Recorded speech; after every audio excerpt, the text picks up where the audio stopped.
in California. It's the Harveys. Woo! This is beautiful Dave and Taff, who we met Dave a couple of years ago. We met Taff a year ago, and they're amazing three sons. These guys are all guys. What's your role? What do you spend most of your time doing? For those who've never met you before.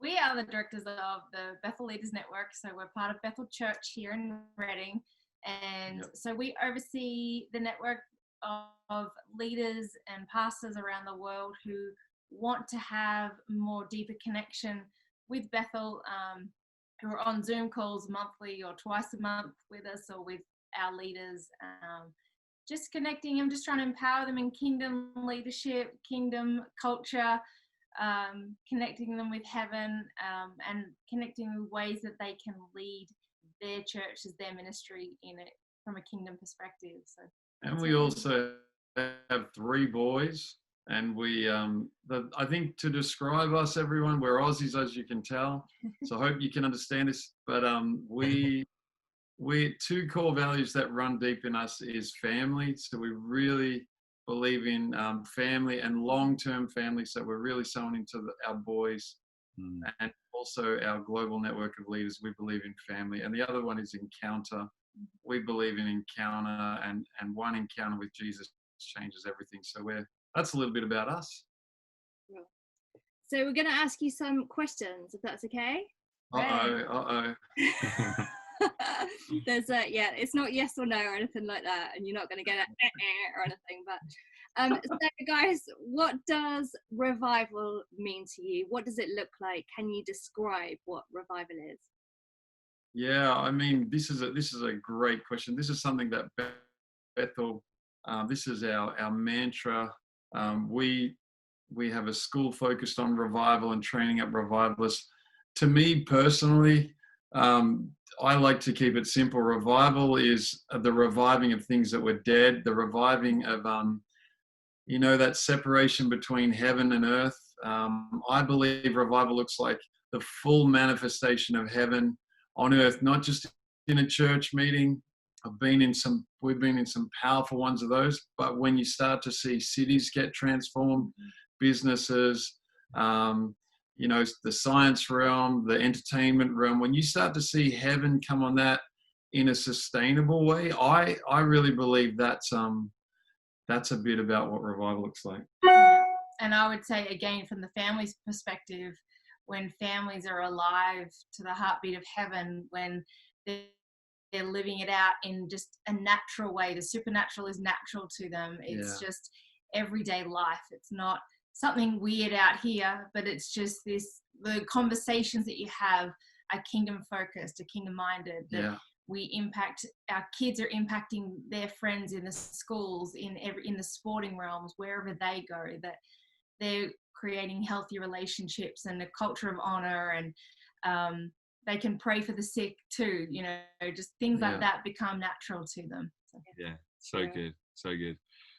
Guys, could you just give us a bit of story, maybe from what are maybe like one of the most glorious experiences or moments where you just thought, man, this is the most powerful that I've seen, either God moving or the effects of God moving, like you're describing, like touching regions and cities. And oh my gosh, there's two stories that come to my mind. One is when we were in Australia. How long ago was that? 7 years ago, we took a mission trip back to Australia, and actually we were headed to our hometown where we came from. Okay, so we know the politics in the churches, we know the messes, we know all the leaders. We were in that realm before. Good people, by the way, love them all, but just coming back, there was this question. People say Jesus wasn't welcome in his hometown and all that. Well, we just flushed that lie, and we just went in with incredible anticipation. And what we saw happen over 4 nights was one of the most glorious things I'd ever seen, because unity doesn't just come when we agree to unify. I believe that passage where it says, where brothers gather together in unity, there God commands the blessing. I believe we saw it there, because one way to look at that passage is, well, actually, where God commands the blessing, there people gather around in unity, and they just are in awe of him. And we saw God's power rock up. It every night got stronger and stronger. And each night I'd be like, oh, the Presbyterian minister's here. Oh, the Baptist minister's here. Oh, guys, welcome. And it was like everyone who didn't like everyone, they just became brothers focused on Jesus. And we were seeing metal dissolve instantly in people's backs. We were seeing people blast across the room. It was like the momentum of the kingdom of heaven was unleashed on our city. So that was a beautiful one that comes to my mind. So the other one that I just said at the start, I had two, was just seeing Bethel steward a culture of revival, a culture of an open heaven here. And we're seeing our city start to be transformed in every realm in a really sustainable way, and in a way that's it's remarkable. It's just the most beautiful thing, and too many stories to tell in that, but just there's favor, there's blessing coming on. It was called Poverty Flats, and now this last year there's over $350 million I think being invested in. There's I don't think we had very many skyscrapers. Well, they're starting to. Anyway, this place is starting to get skyscrapers. They're not skyscrapers, but they're like 12-story car parks. I don't know. God's doing things big here. Big for Reading. Big for Reading. In the middle of nowhere. Yeah. I think you have both moments. You can have these holy moments as a worship leader. I have these incredible holy moments with the Lord where you just feel his presence when you're worshiping and when you're just entering in and pressing in. I do 3-4 hour sets on a Saturday morning with the healing rooms, and just that time where you get to just saturate in his presence and be with him and just feel even him guiding you through the hours that go by, the minutes that go by. It feels so close and so personal. It's not even necessarily about what is happening on a large scale, but it's what's happening between me and the Lord. And so I value those moments and know that they are defining moments for me, where they set my heart right, my mind right, which calls me to walk, my daily walk in more purity and more holiness and more kingdom minded. So I love that. I love those precious moments.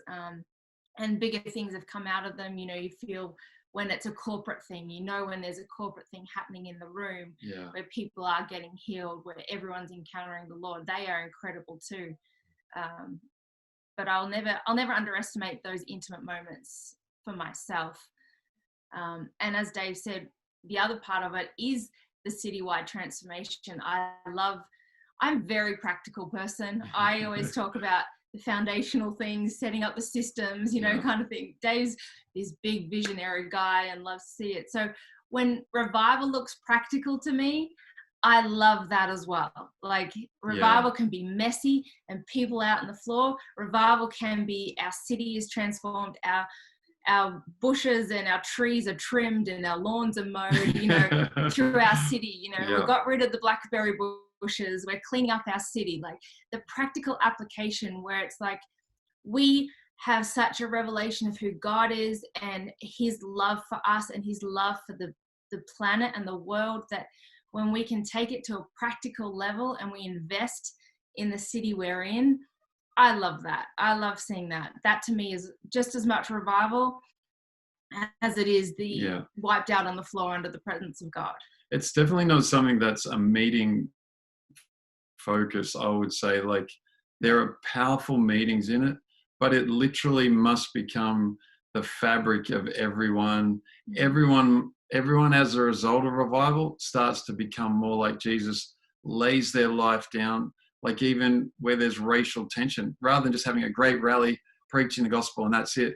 No, we're actually building long-term with those communities and building, overcoming racism, whatever those things are. So it's actually a both end. Love it. It's great. So good. You were going to ask? the COVID one. So obviously crazy season all around the world, not just in California, not just in the UK, all around the world we are going through this pandemic. What do you think God is doing in this season in the church and in the world? I mean, for me, I really feel like there is as we can all feel, there's a massive reset. This has never happened in the history of the world. The way I liken it to, would call myself prophetic. So when things happen to me consistently in patterns and I pay attention to those things, one thing that's happened to me recently is 90% of the stoplights I get to are orange, and I either have to speed up or stop.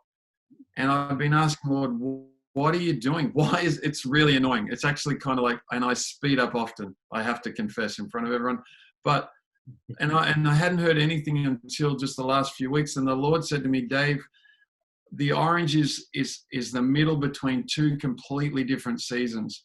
And what I feel is about to happen in the world is something that we have never seen before. I think what is about to happen in the church is something that we have never experienced before. And I think right now what is there, this authentic gospel, this authentic pressure is building in the people of God. They can't hold church meetings, they can't do that, but there's this thing rising where the gospel is real. We've got to get out now and unleash. And I just really feel like there'll be incredible boldness, there'll be incredible innovation.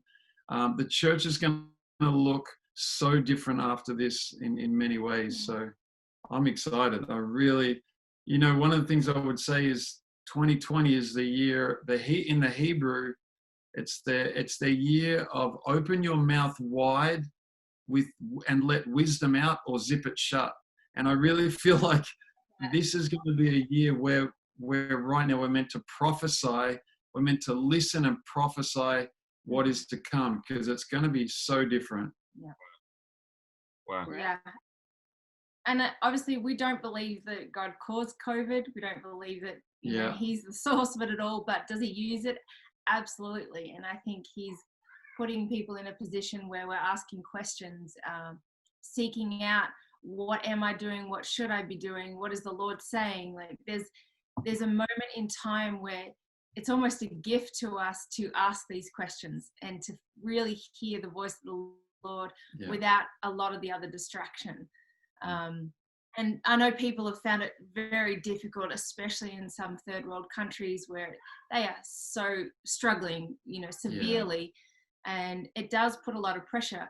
But again, it's an invitation to trust the Lord and to say, do I truly believe that God is my provider? Do I truly believe that he holds the world in his hand and he's got it all together? So I think there's a unique gift and opportunity and an invitation from the Lord to partner with him on that.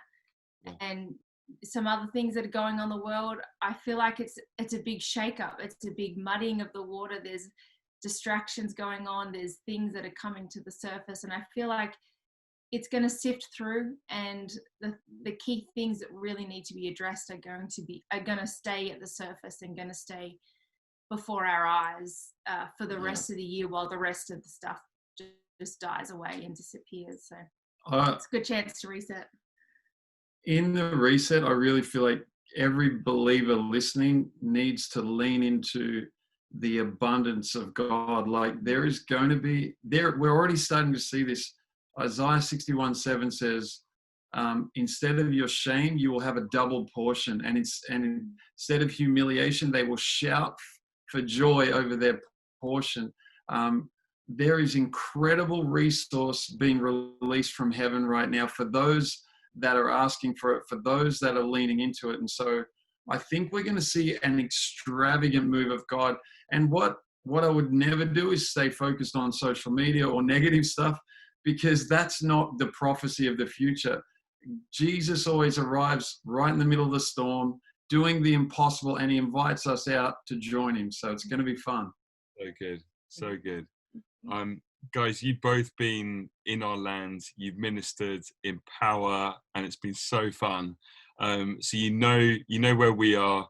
You know, we're focused on the southeast of England. We love a whole nation. What would you kind of speak into the church and just into our country at this unique time? Is there anything you sense, you know, God is speaking for us in the UK? Yeah, I mean, I think I feel to say that thing for you guys, especially as you're launching out to march across the land and to begin to pray as families and individuals. I would take that Hebrew year word, that this is your year to open your mouth wide with wisdom or zip it shut. And I feel like I can see children prophesying, I can see teenagers prophesying, I can see mums and dads, older people. But I just want to say there are 2/3 of the angels that are for you. They are waiting. They are bored. They are like, they cannot wait. They're waiting for God's children to say, this is what the Lord is doing, and let's see that happen right now. And I feel like you are poised for a revival. You are poised for a supernatural move of God like never before. And I just can't wait. Man, you got our family. Like you're our favorites. We just want to say that this is the coolest family that we've ever known outside of this Bethel family. And so just go for it. Have some fun. Yeah, I feel like what I loved about the area we're in the south of England is the beauty. Yeah. The beauty that is there. Not only the beauty in nature, but the beauty in the people. And I feel like there's an attempt for darkness and cloud to try and overshadow beauty, but beauty always rings true. Beauty will always be the thing that people look at, will be the thing that overtakes the eye and captures a person's attention. And so you guys, I feel like there's this stay pure, stay focused on the beauty of heaven, on the beauty of each other, lifting each other up, going after heaven together, and let that be the voice, let that be the thing that captures the attention of the rest of the country, and let that overshadow the darkness, opposed to the darkness overshadowing the light and the beauty. I feel like there's just, I just see it just exploding, the beauty of that area and the beauty of what is in your community, just overtaking the whole rest of the country and filling it with the beauty and the greenery. So good. Bring it on. It's great. Amen to all of that. Come on. Yeah. Guys, thank you. That was just awesome, and so much for us all to receive, and so good, so inspiring, so encouraging, so full of wisdom. Thank you. You very kindly said we're your favourites, so we just want to send you some love back, guys. Just we wish you were here. Yeah. So, you know, when the airport's open and we don't have to quarantine, just know that you've got a place here in West Sussex always. And lots of love to you and your family.